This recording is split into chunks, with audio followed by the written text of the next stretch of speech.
What if the car brands you've admired for decades are now standing at the edge of extinction?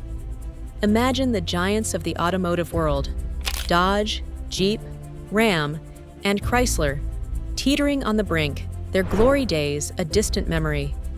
Stellantis, the global powerhouse behind these iconic brands, is facing a storm so fierce it threatens to reshape the industry forever. Stellantis' CEO has just dropped a bombshell. 4 brands could be on the chopping block, and the ripple effects could devastate more than just dealerships. What went so wrong? Why are unsold cars piling up, leaving dealers desperate and loyal customers betrayed? Could this be the beginning of the end for some of America's most beloved vehicles? Stick around, because this isn't just about Stellantis. It's about how an empire crumbles and what it means for you as a consumer. Let's dive in.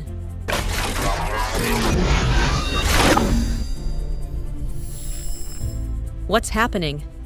The warning signs have been building for years, but now Stellantis' challenges are impossible to ignore.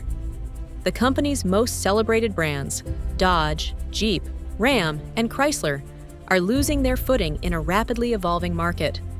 What once seemed untouchable has begun to crumble. Dodge, long synonymous with raw muscle and bold performance, is losing its edge. Jeep, the go-to brand for adventure seekers, is struggling to maintain its rugged appeal in the face of fierce competition. Ram, a former leader in the truck segment, is finding it harder to keep up with rivals. And Chrysler, with only 2 models left in its lineup, it's hanging on by a thread. It's a systemic collapse that has been years in the making. A combination of outdated models, poor decision-making, and a failure to adapt to new market demands has left Stellantis on shaky ground. The inventory pileup, a ticking time bomb. Picture this: dealership lots packed with cars that no one wants to buy. Dodge Challengers, Jeep Wranglers, and Ram trucks sit in neat rows, their glossy exteriors untouched, their engines silent. This isn't just an inventory issue, it's a sign of deeper trouble within Stellantis. So, how did it get to this point? After the pandemic wreaked havoc on supply chains, Stellantis ramped up production to replenish its inventory. At first glance, this seemed like a smart move. But as the company flooded the market with vehicles, demand began to shift. Consumers moved on, seeking newer, more innovative options from competitors. The problem is compounded by Stellantis' outdated lineup. Buyers are looking for cutting-edge technology, fuel efficiency, and modern design. Stellantis' offerings, however, feel like they belong in a past era. This disconnect has left dealerships drowning in unsold inventory, creating a financial strain that's impossible to ignore. Dealerships on the brink. For Stellantis dealers, the crisis is personal.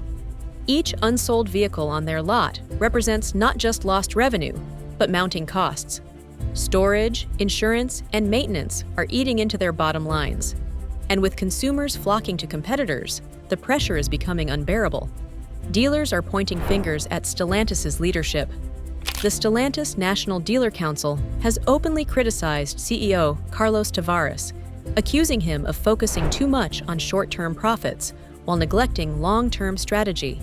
Slashed marketing budgets and reduced dealer incentives have left dealerships without the tools they need to succeed. Imagine being a dealer with a lot full of cars and no way to sell them. Customers are walking out the door, lured by competitors offering better deals and more appealing vehicles. The frustration among dealers is palpable, and it's straining their relationship with Stellantis to the breaking point. The engine swap controversy, a symbol of discontent. For decades, Dodge and Ram have been defined by their legendary V8 engines.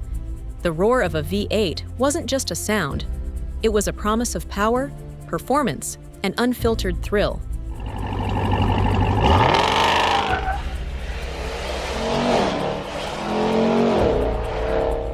But now, Stellantis has made the controversial decision to replace the V8 with the Hurricane twin-turbo inline-6 engine.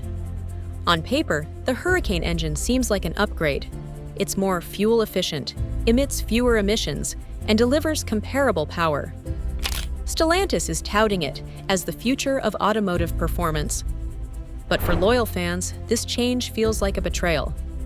The V8 wasn't just an engine, it was an identity. It represented the spirit of Dodge and Ram, a connection to their unapologetically bold heritage. The Hurricane, no matter how advanced, can't replicate the visceral experience of a V8. And for many enthusiasts, that's a deal-breaker.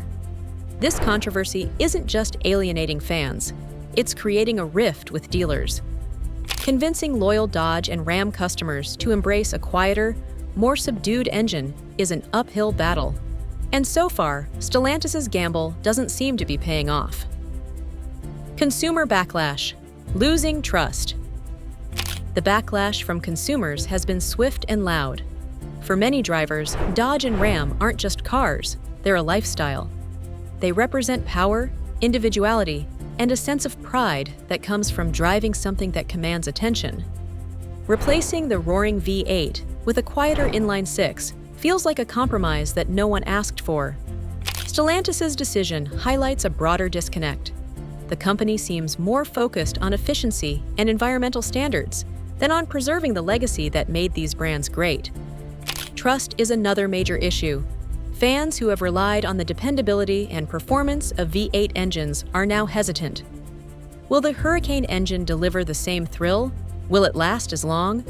These unanswered questions are pushing consumers toward competitors who still offer the engines they love. Losing ground to competitors. While Stellantis stumbles, rivals like Ford and General Motors are thriving. Ford's F-150 Lightning is a perfect example of how to innovate without alienating a loyal audience. By offering electric and hybrid options alongside traditional engines, Ford is giving customers the best of both worlds. Stellantis, on the other hand, has gone all in on change. This might work for some brands, but for Dodge and Ram, brands built on loyalty, it feels like a misstep. Every unsold vehicle on a Stellantis lot is another victory for the competition. The ripple effects, what this means for you.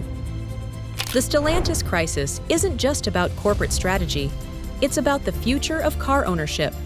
Rising prices, dwindling incentives, and a shrinking lineup mean fewer choices for consumers. If Stellantis continues down this path, it could lead to higher prices and less competition across the industry. For consumers, this is a wake-up call. The vehicles you've trusted for years are changing, and not always for the better. Understanding the forces driving these changes is crucial to making informed decisions about your next purchase. Can Stellantis survive? Stellantis is at a crossroads. The decisions it makes in the coming months will determine whether brands like Dodge, Jeep, Ram, and Chrysler can reclaim their glory, or if they'll fade into history. This isn't just a story about one company. It's a cautionary tale about losing touch with your roots. For Stellantis, the challenge is clear. Adapt without alienating, innovate without compromising, and find a way to win back the trust of dealers and consumers alike. What do you think? Can Stellantis turn things around, or is this the beginning of the end for some of America's most iconic car brands? Share your thoughts in the comments below. And don't forget to like, subscribe, and hit the notification bell for more deep dives into the stories shaping the automotive world. Thanks for watching, and we'll see you in the next video.